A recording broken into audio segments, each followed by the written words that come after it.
Wenye uniambia naenda mbali, most certainly hawajui umbali nimetoka.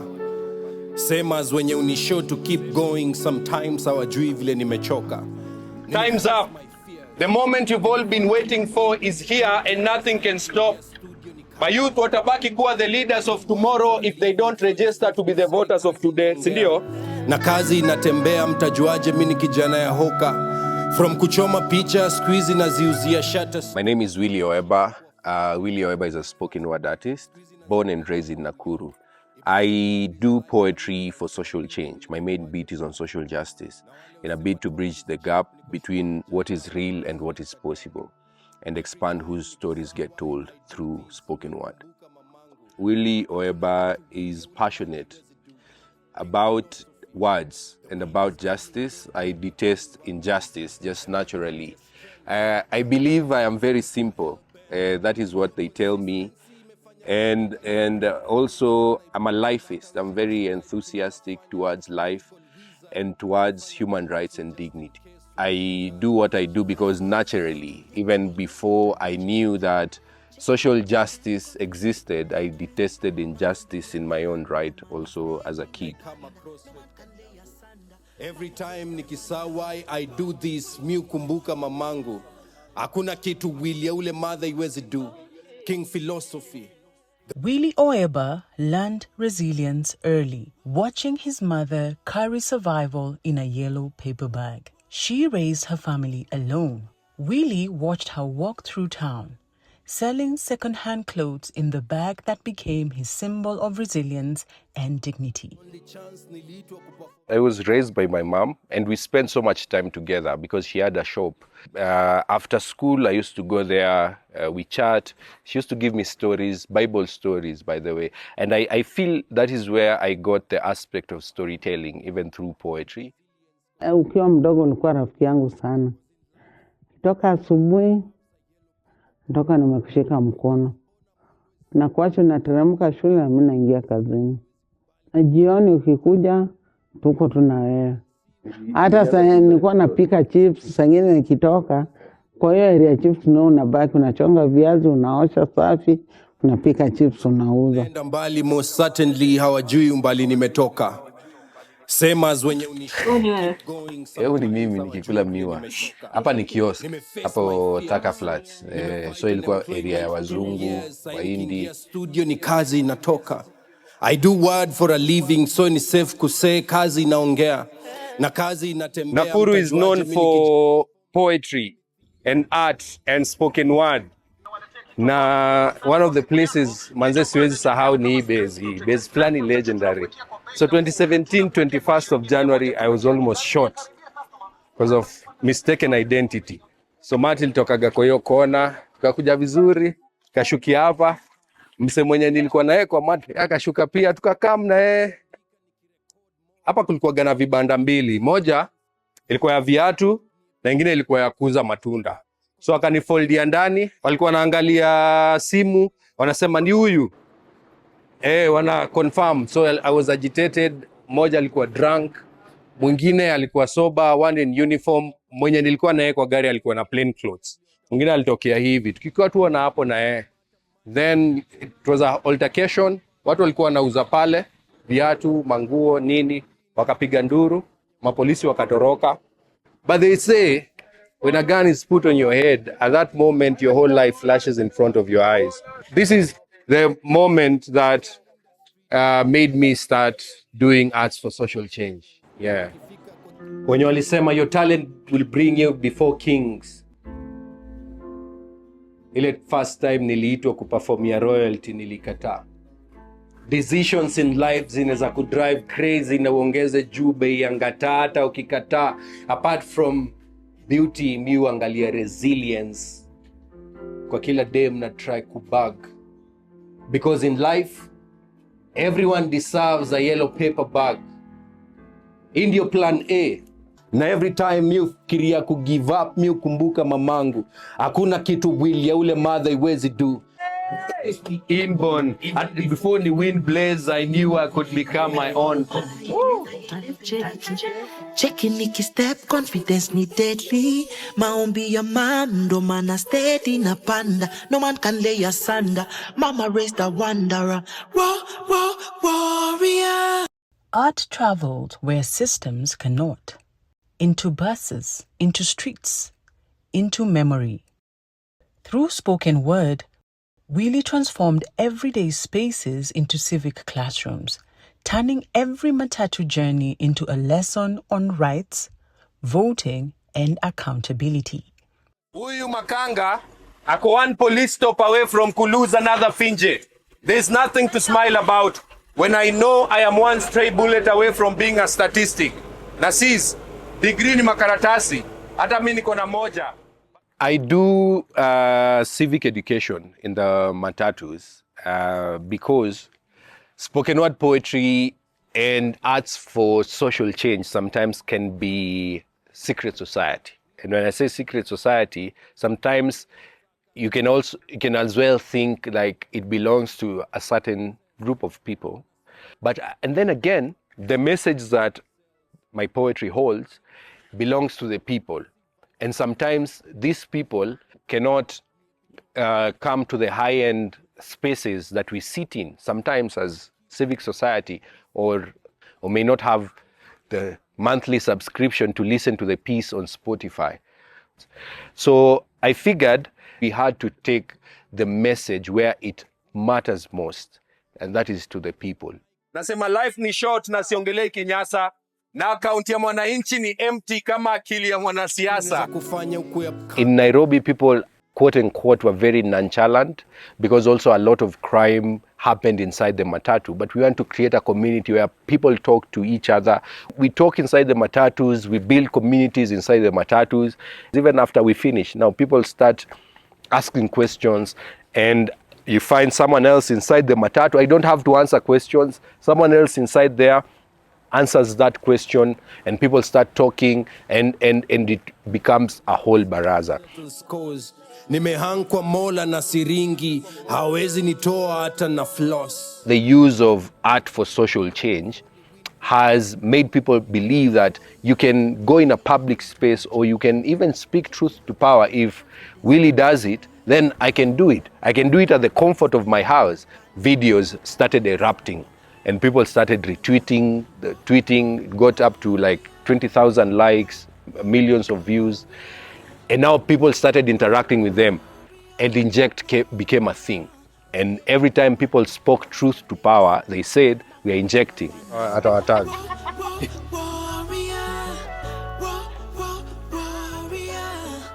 Tonight we'll be celebrating one of the humans that taught me resilience, and that is my mom.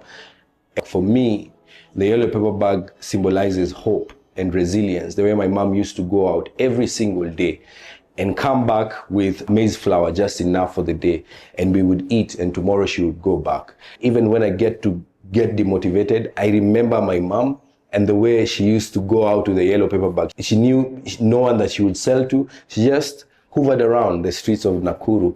And at the end of the day, she came back with something. Uchumi may collapse na mayuto paralyzed. Hey guys, keki ni kubwa ila mnakata sana. Every year, he hosts the Yellow Paper Bag, his annual tribute to resilience, to his mother, and to every story that deserves to be told. Checking Nicky step, confidence ni deadly. Maombi ya man, ndo mana steady na panda. No man can lay asunder. Mama raised a wanderer. Worry, say. Willie is a ForumCiv Activism Fellow. Through ForumCiv support, he has been running ISM Academy, masterclasses, and creative programs that develop artists committed to justice, civic engagement, and human rights. My interaction with ForumCiv made me reimagine how I can use my voice as a tool for social justice. And through the Activism Fellowship, my consciousness was fed and I really grew, not only just as an artist, but also as a civic educator who embodies human rights and defending democracy in the context of a spoken word artist.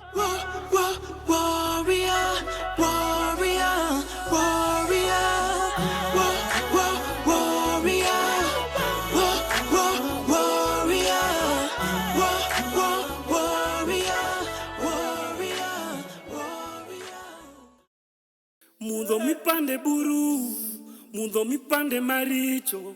Ng'ato kokwelo timako tikwero titweyo tiluongo gi nyinge. Joma pile goyo mon emonyuolowa. Baba nopuonja ni wuoda kikendo ikano dhako mawinjo. Our voices must be heard. Must be heard. No silence. Our voices must be heard. Wajibu Wetu. My name is Josephine Baraza. I'm a mother. I have 5 children. I'm a community health advocate, also a gender-based violence lead in Westlands. I focus a lot on issues of gender-based violence with women and girls. Our voices must be heard. Sasa mwarakishe, si mnajua tunaenda mkutano.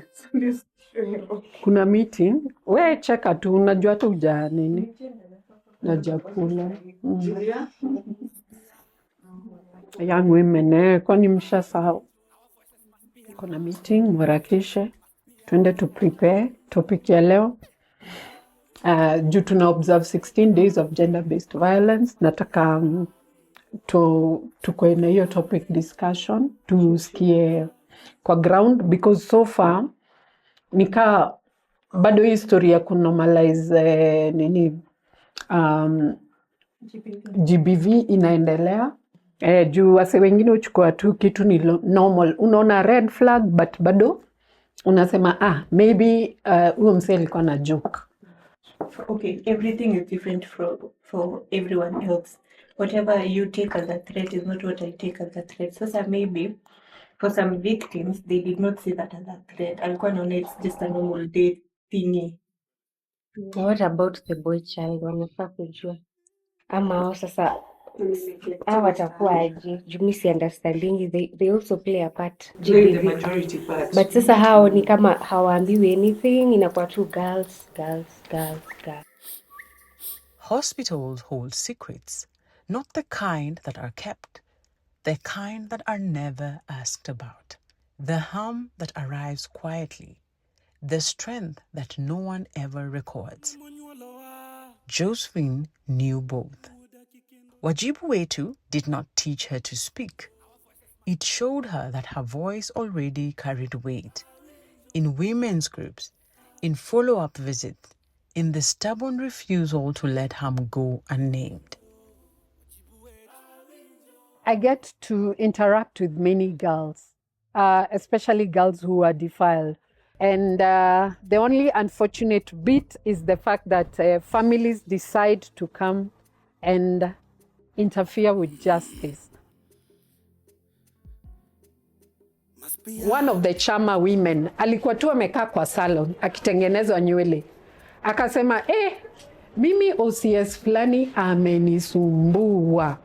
Ameblock story ya mtu fulani na huyo mtu yeye alidifailiwa na mimi si feelingi poa, mimi ni mama wa chama. So akamwambia, you tell me the story exactly vile iko. Share with me. So huyo mama akampea the whole narrative. So akapiga story kwanza na magistrate. Akamwambia, kuna mtoto fulani, plot fulani. Nimesikia mamake analalamika na relatives wanakuja wanasema justice haijafanyika. Nywele yake ilikuwa bado inashukwa. She picked the phone, akaambia OCS, file ya mtoto fulani iko uko kwenyu, pigia survivor na wazazi wake na wataka kotini. Do you see how women can easily connect and support each other? Nairobi moves fast, but in Kangemi, some things had been standing still for too long. Kangemi had a stalled bridge that cut the community off. It had streets so dark that women feared walking home.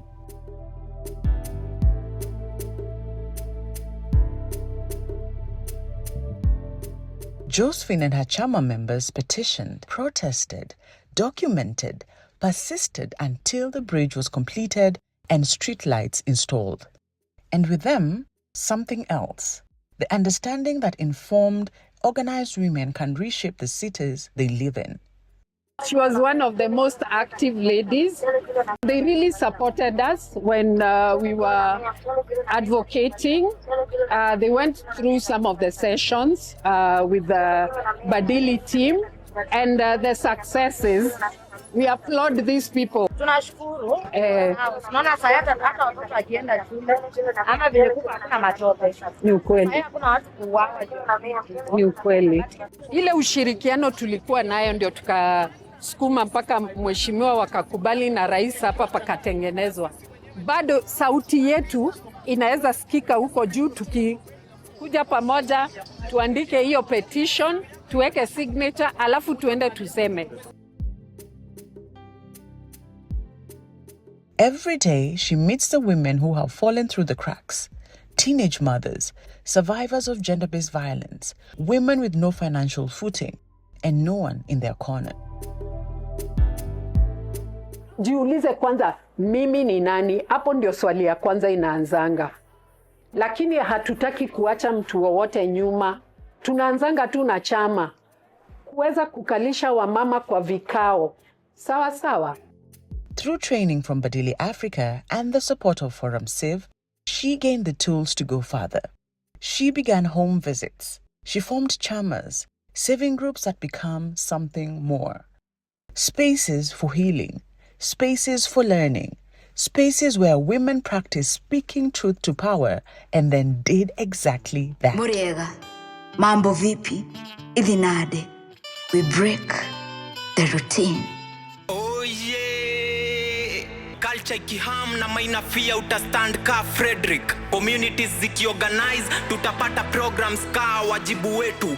Mzee akicheza ludo kwa streets zimejaa land grabbing, uta make sure ajua haki zake. Majina yangu ni Fredrick Kinaro Maina.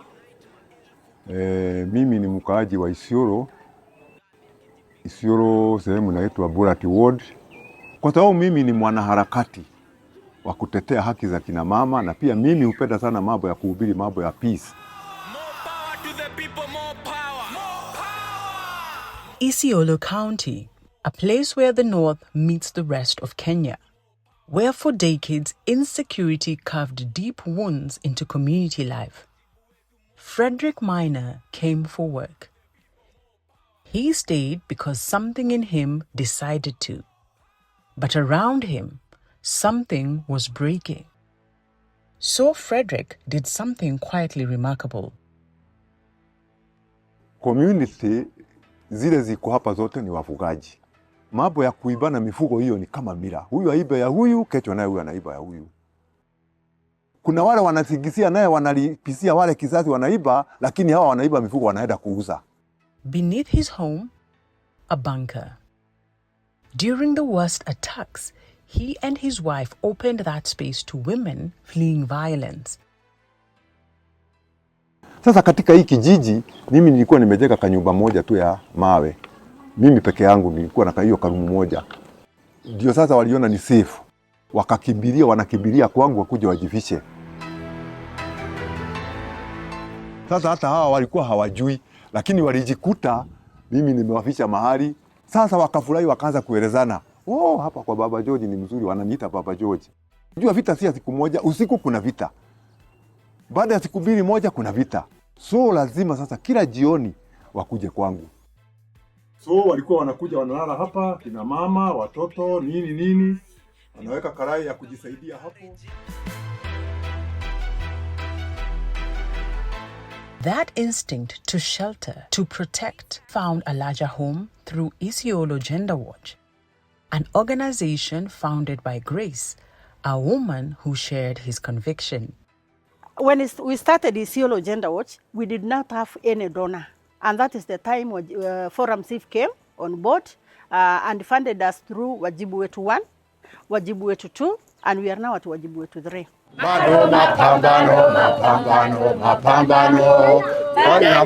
When Wajibu Wetu found him, it didn't hand him courage. He already had that. It gave his conviction a shape. Sasa mimi nilianza kujiuliza na nikaanza kuudhika. Ni kwa nini jamii ya wafugaji wanachukua mwanamke kama kitu ambaye si ya dhamana kama mwanaume? Then hata wengine wanasema tena hata wanamlinganisha na punda na umbwa. Hiyo kitu iliniudhi sana. Na sasa ikaanza kunionyesha hata mambo mengine nilikuwa mimi sioni, nikaanza kuiona ni dhuluma. Hata wale ambaye wanadhulumiwa hawakuwa najua kama wamedhulumiwa. Walikuwa wanajua sisi kina mama ni kawaida yetu kuishi hivi. Kwa sababu zilikuwa zimejificha ndani ya mila, si kujua kama kuna njia naweza kuiogelea. Na mimi kwa sababu niliishi na hasira, hii kina mama wanaweza tetewa namna gani? Already katiba naye ya 2010 ilikuwa imetabua kina mama. Na hiyo sana sana vijana inahusu nyinyi. Sisi wazee hatujui mambo ya mitandao, ni nyinyi. Sasa hata kama tunasema ya mitandao, kwa sababu kumekuja teknoloji imekuja, hata nyinyi mujaribu kubadilisha teknoloji. Kama wewe mila yako ilikuambia lazima mwanamke apigwe, unajua mila nayo inatukosea sio? Sasa tuingie teknoloji ingine, badala ya kupiga mwanamke kofi, unampiga kiss.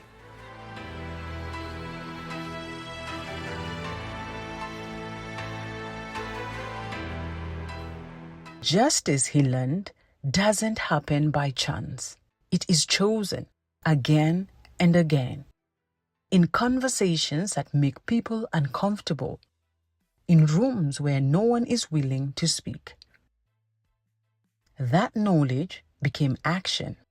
Working closely with Isiolo Gender Watch, Fredrick began going where the need was greatest. Into the community, into homes, knocking on doors. He visits women one by one, sitting with them, listening, educating them on their rights they were never told they had.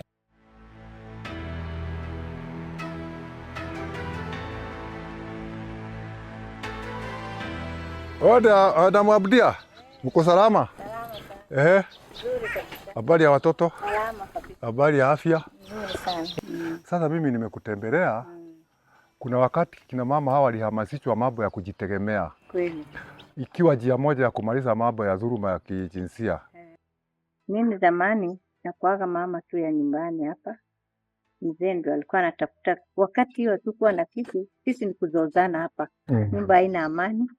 Na sikuwa na ujuzi ya kujisaidia mimi mwenyewe. Hata hiyo kuzozana na labda mimi kupiga kelele, kupigwa, hiyo yote inaletwa na kukosa. Sasa Madam Abudia, ninakumbuka wakati tulikuwa tunapea nyinyi mafunzo, tuligusia mambo hata ya ukeketaji. Ukeketaji, hapa kulikuwa ni kama slota. Shule ikifungwa hivi, kila nyumba watoto 5, 10 wanaletwa pamoja wanakeketwa. Lakini venye tulipata hiyo mafunzo, tumeanza kuingilia kwa sababu tumeenda kwa manyumba, kwa magroups ya wamama. Hapo sasa tumepambana naye. Today at 72, he is a member of the alternative justice system, walking into conversations with elders and community leaders, challenging what has too long been excused in the name of culture. Kwa sababu mimi ni mwanaharakati wa kutetea haki za kina mama, na pia mimi hupenda sana mambo ya kuhubiri mambo ya peace. Mimi naweza sema hata mara mingi muda yangu inaisha tu na mambo ya kuhudumia jamii. Na hiyo yote ni ya kujitolea. He also raises his grandchildren. One of his daughters lived with a disability, and Fredrick was her primary caregiver. He recently lost her. Loss has not broken him. It has made him more certain of what must be done.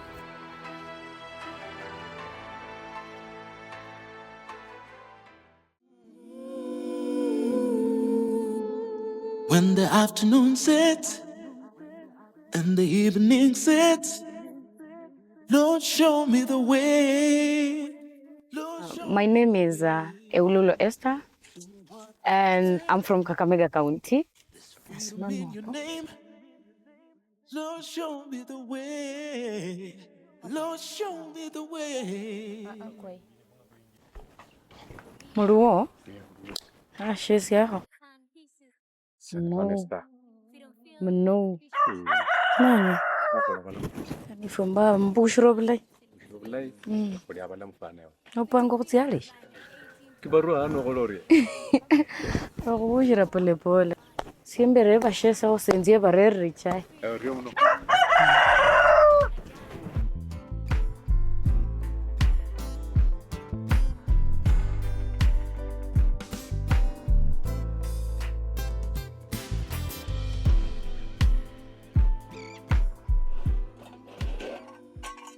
Karibu mwiharreno.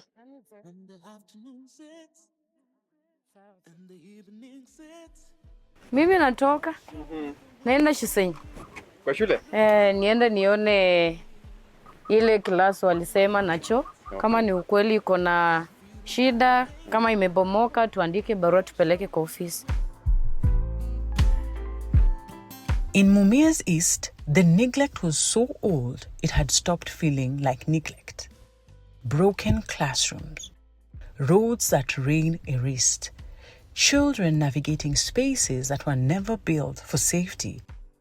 Esther Eulolo saw it all and decided that noticing wasn't enough.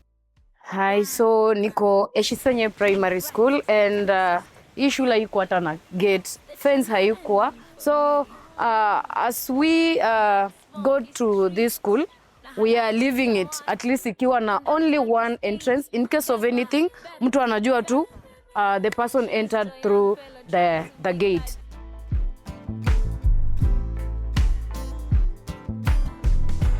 This is one of the classrooms. Floor yake ni iko tattered. I don't know if this is a land tupande njugu ama I don't know, but what I can say is this is a class that is being used by pupils at Eshisenye Comprehensive School. Jigas zinashika watoto hapa ndani. Desks are not even enough for these kids. Through training from Siasa Place, partners under the Wajibu Wetu Programme, Esther and her team learned a new skill: how to write a formal petition, how to engage duty bearers, how to follow through. They will not respond on 21 days, then we shall have to do another letter.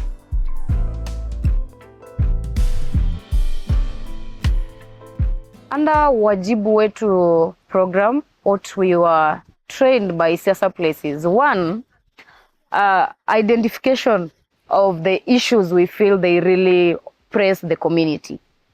Two, after identifying the issue, you look for facts. If the money was allocated, how much for repair of that road or reconstruction of that road? And then on fact checking, we were told to use the ADP and the CIDP. CIDP is 5 year. They narrow down to a year, 1 year plan. So making sure that we track if it was allocated earlier on, was the money used well? If not, which office can we hold accountable? We also trained on using social media. After identifying the issue, having facts before releasing it to the world. And they used to tell us, ni wajibu wako uongelee na make sure kiongozi wako ameifanya. So it is my responsibility to make sure I hold my leader accountable to achieve this manifesto that he promised to do for us. For it a taboo. These were the toilets they were using. So you can see how they are. These toilets have been used until last year. In term 3, an ECD pupil fell inside. This is what sparked the communication around the school accessing toilets. We did letters to our MP. We did the follow-ups. At first, he wasn't responsive.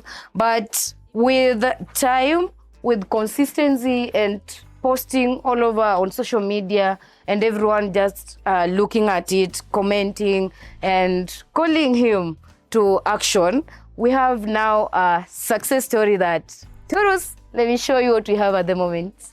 Here we are, a success story, a toilet that has been commissioned just recently by the area MP. This is a project that started in 2024 and took 1 full year to be complete. One of the requests we had is on renovation of the classes. Of course, Izobado Ajaguza, and we also requested for a new class. And now here we have a class from the CDF.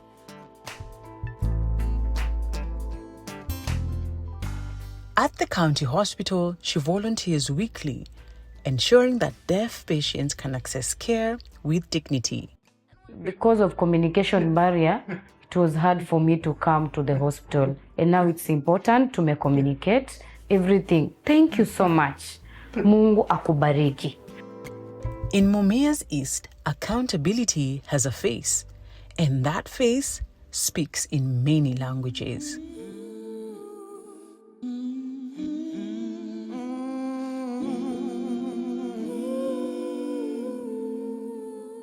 When the afternoon sets and the evening sets. Alhamdulillah Rabbil Alameen Ar-Rahman Ar-Rahim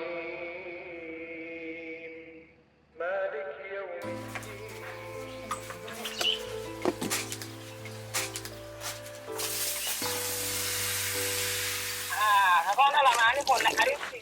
أنا magacayga waxaa la dhahaa Bishara Daahir Cunshur. Saakadna liga qaadan ka hor waxaan soo kacay 11 maadaama aan qof fitlaan ahay oo dukudi ka bacdi dabkaas ayaan shatay istruung ayaan ku korsaday canjeeraan kari ciyaal dugsi u kacay ayaan sii weelasha meeshii ayaan dhaqday ceel ayaan biyo ka soo dhaansaday ka bacdi aniga asdiyaari suuqaygan aadi saaka qol waxaa la jooga gabar xaamil ah iyo gabadh kale oo hol iigu maadayna saaka la war waxaa la joogtay.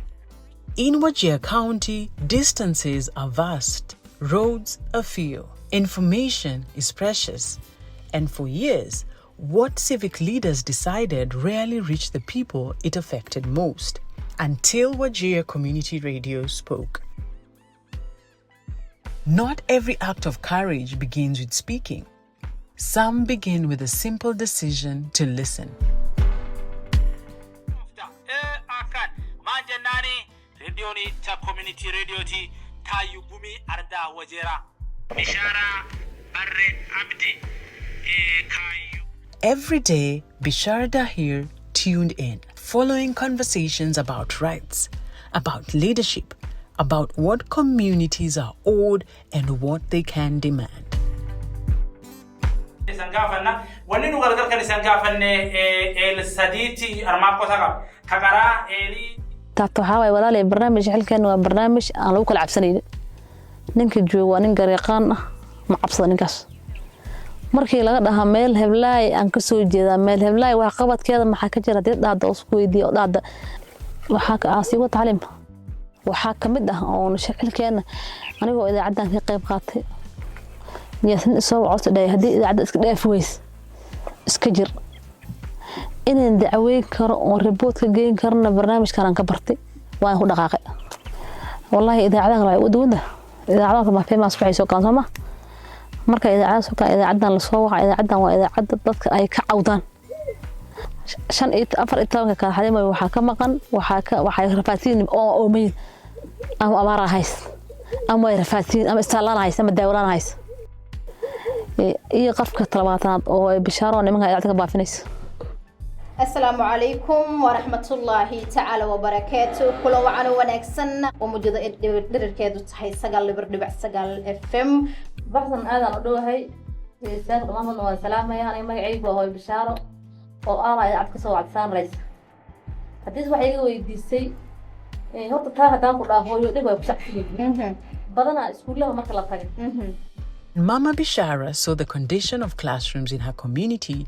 She used what she had learned from Wajir Community Radio. She publicly challenged the sitting member of parliament when she was invited onto the Hilkena program, loosely translated to Wajibu Wetu, as a guest. She was recognized as a community champion who had dared to speak up. intana ay galaasay xagga ku dumo kala galaas ay tahay واحد سنة هالكان قلاص كجري كاس كان مجرين كوان كلام كذا مجرين مركي ها واجرا هال قلاص أيها هاي معلك رحفيس وهاي استور راشين كان وهاي المال هو آخر سنة والله واي سامي وطن ما كذا وسوق آخر سنة هاي واي سامي تي وهال قلاص واقدر دريب كرتا علمي كان لبنان كي آخر سنة قلاص وكاسة. Her advocacy and others like it led to a commitment to construct 2 new classrooms in Bia Card, restoring dignity and safety for children who had been forgotten. وحاك عاصي وتعلم وحاك مده أو شكل كأنه أنا جو إذا عدنا في قيب قاطع ياسن سو عصر ده هدي إذا عد إسكده فويس إسكجر إن دعوي كر وربوت كجين كرنا برنامج كان كبرتي وأنا هو دقائق والله برنامج حقنا عن كشيء أنا جو سين عبرت إن لو برت ما دام أنا جو هذا هو بشارة أشكون لي بنجيداني ما آخرسن لكن ما عنده عن العلم يقف آخر استعمل سو أنا كمان تدي لي وصولي لما أنت برنامج عن كفاندي وعن كفهمي إنه تروح عادي السياسة ودورة أسكو عبان كرت.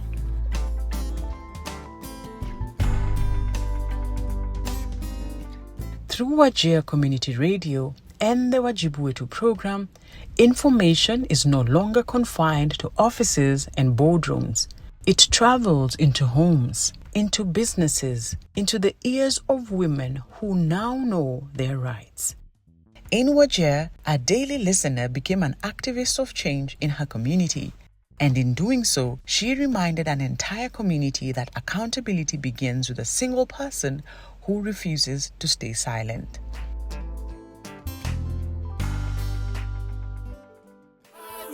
Our voices must be heard. Must be heard. No silence. Our voices must be heard. Wajibu Wetu. Our voices must be heard. Must be heard.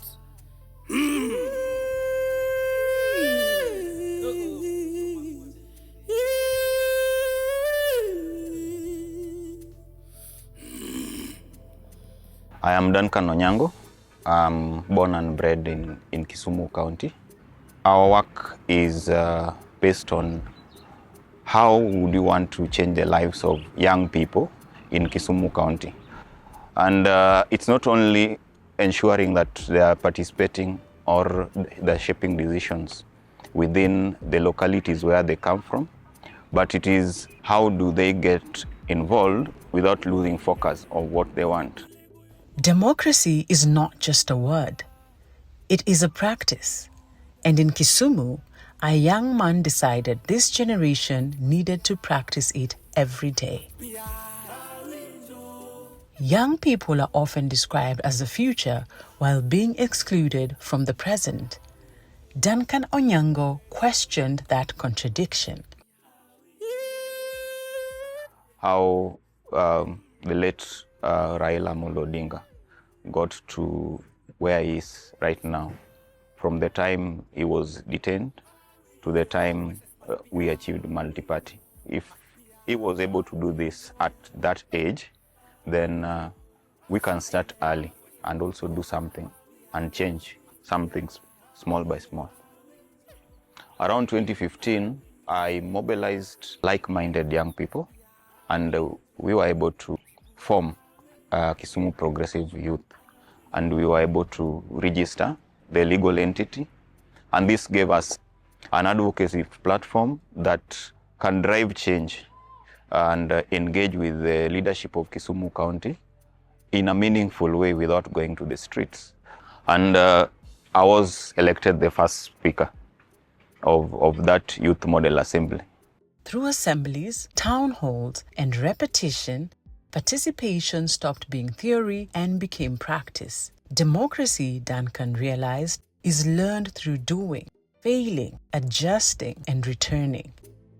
Back 2017, I launched a serious campaign to vie for the position of member of county assembly. The reason as to why nilivai was basically to nilikuwa nataka kufungua, as in nionyeshe vijana sisi pia tunaweza kuwa viongozi. So tuliform a small campaign committee because most people wanafikirianga for you to get into leadership lazima you align to a party. So I decided to vie on an independent candidate. Rallying team hapo chini ilikuwa team Fresh Power to Change.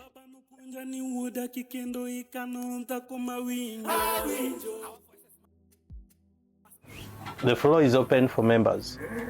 Ang'eyo ni ma en agenda ma touch kunde mang'eny gi ji mang'eny. We need to organize ourselves. Honorable members, we will have a motion to discuss, which we will discuss later. Responsibility here became consistency, staying engaged even when the outcomes are uncertain. One voice, then many, then something that couldn't be ignored. Through Wajibu Wetu, Duncan sharpened that knowledge and turned it into movement. He learned how budgets were made, how legislation passed, how ordinary citizens could hold leaders accountable through participation, not just protest. He now partners with organizations like Sitarusha Mawe Tena, mentoring young people who want to enter political leadership.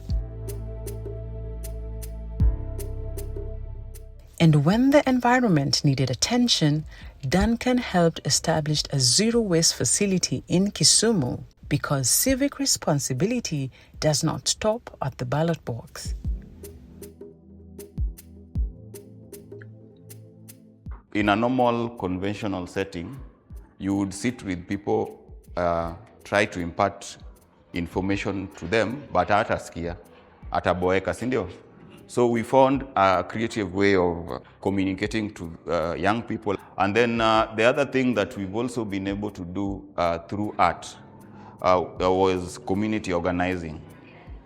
Just to ensure that we're having meaningful engagement between the duty bearers, that is the county government, the elected leaders, and young people.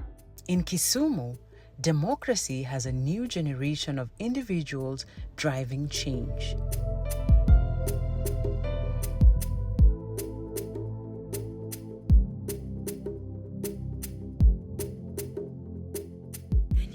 For me, it's the transcending. For me, on the hot sand, when the ball bears our feet thrust, as voices rise in unison pale Kilifi. Kwa majina naitwa Leah Mramba, natoka Kilifi County, Magarini Sub County, kijiji inaitwa Kibokoni. Mimi ni mama, mimi ni mwanabiashara, mimi ni CHP, mimi ni mentor. Na pia hapo mimi ni mwanafunzi, sababu nasoma bado, nafanya community health. Mimi napenda ku work for my community. Some carry the dreams and fatigue of the city. At the end of the day, others are crowded with people that Leah Mramba did not start with answers. She started with questions, honest ones, the kind that don't have easy answers, about rights, about who leads, about what's possible when you're the only one in the room.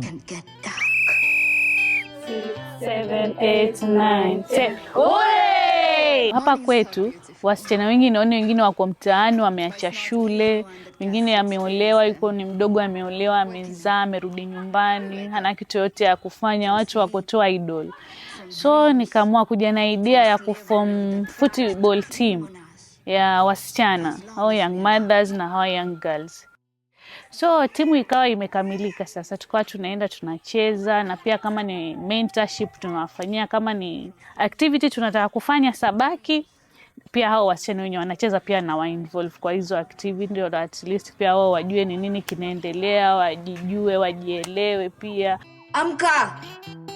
After tumecheza tumemaliza, tutaongeleshana kidogo, maneno mawili matatu, tupige story, labda kuna challenge tunapitia ama kitu yote tunataka kufanya hapa kwa uwanja, tuweze kuongea ili tusaidiane, si ndio?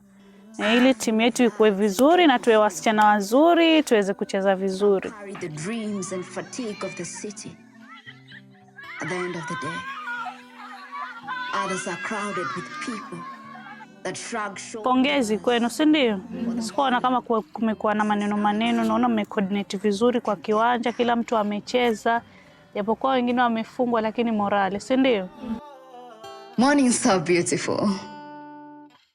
Na hii mpira yenye tunacheza pia unaona inakusaidia kimwili, labda unaonaje venye huwa tunacheza kila mara? Inasaidia kwa sababu ni zoezi na pia inatoa hii mambo unakubweka nyumbani. Unaona kama venye saa shule zimefungwa. So kika sana nyumbani kuna ile kubweka. So kipata kama kuna hizi games at least unakuja na interact na wenzako. Vizuri, naona wasichana wengine pia wanaendelea vizuri. Kuna hizi mentorship tunafanya, at least hapa mtaani pia inasaidia wasichana. But at times we wake up at the middle of the night. When she joined the project implemented by Kwacha Africa under the second phase of the Wajibu Wetu Programme, she gained knowledge on gender-based violence, reproductive health, and civic leadership. Then she turned around and shared every lesson with the young women around her.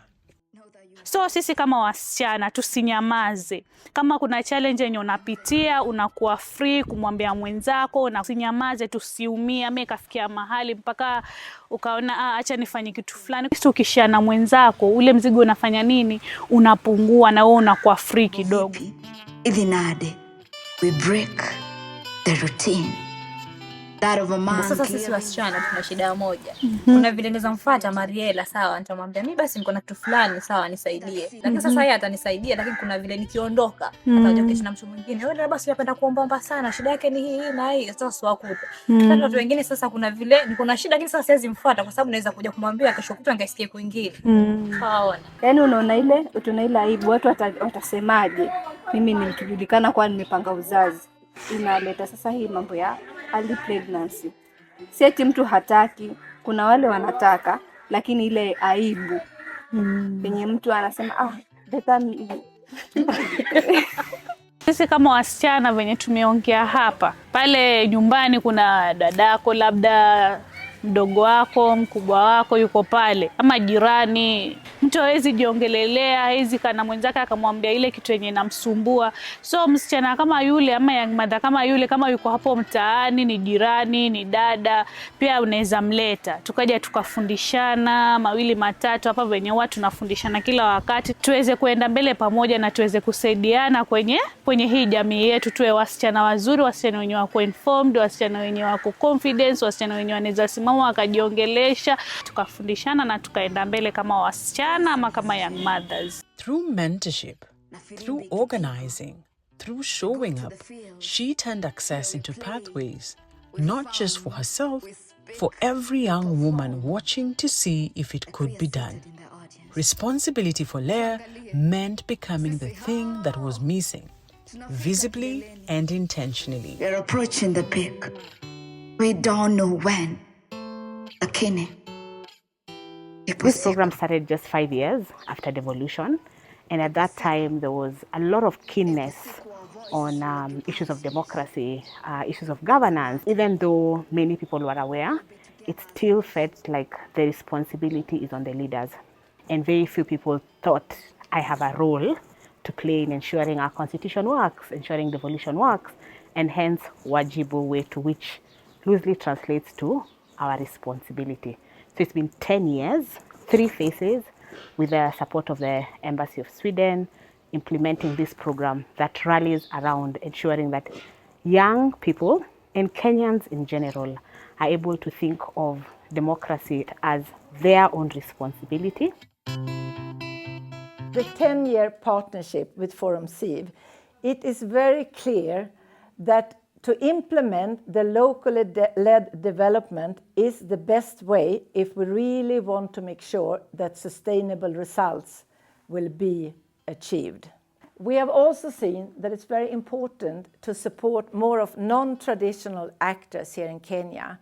I'm talking about artists, I'm talking about cultural groups, and I'm also talking about the media. We have seen how they can raise awareness, how they can encourage citizens, and how they can really make a change when they are given the opportunity to do so. art is a very powerful tool for social change.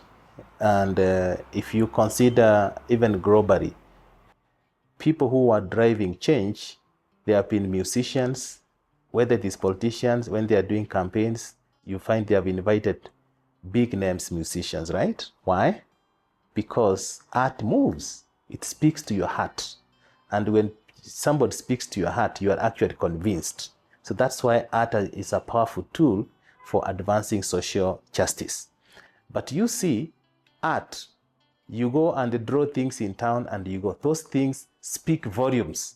And they are speaking in your absence and you don't have to be there. So that's how art can go to spaces where you and me may not be able to step, but whether it is a song, whether it's a piece of creative art, that piece can actually continue and outlive the individual. So the investment in this is because we believe art will outlive the individual who is performing and can also last for generations. And the investment there is to ensure that we have an army of activists who are able to influence change in this country and beyond. We'll be together as a nation.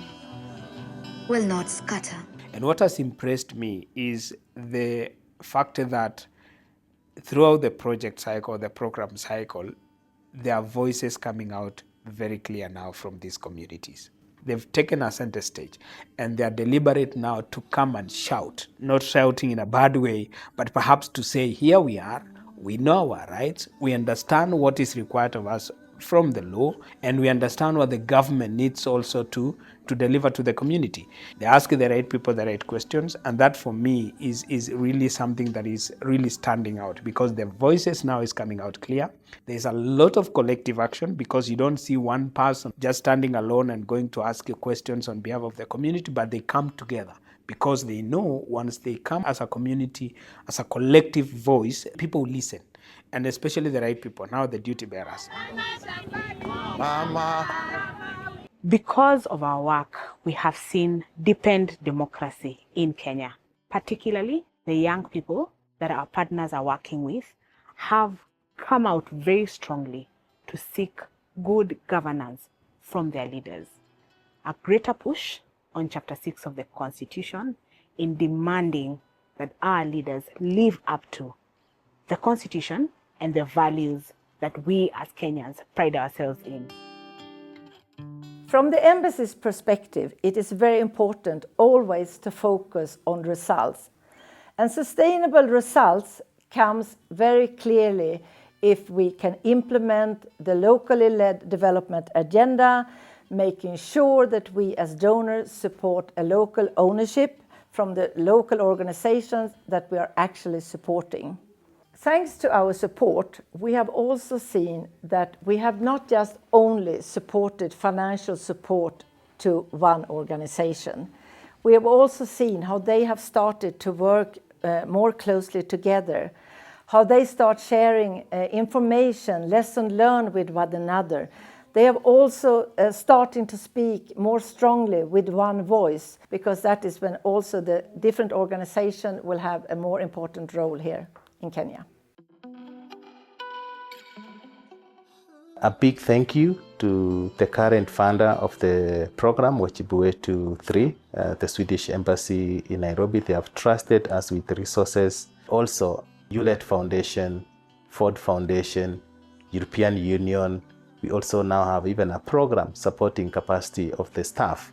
All this is to thank the current donors for the support they have given us to be where we are, and inviting them to continue supporting in deepening the work. Because of the innovative nature, we will attract and ask them to work with us to create wider impact, in depth in this country and even in the region. Taking up responsibility is patient. It is persistent. It flourishes in partnerships. Across Kenya, these stories remind us that change does not arrive fully formed. It is built conversation by conversation, action by action, passed from one person to the next. Wajibu Wetu does not end. It continues wherever people choose to act.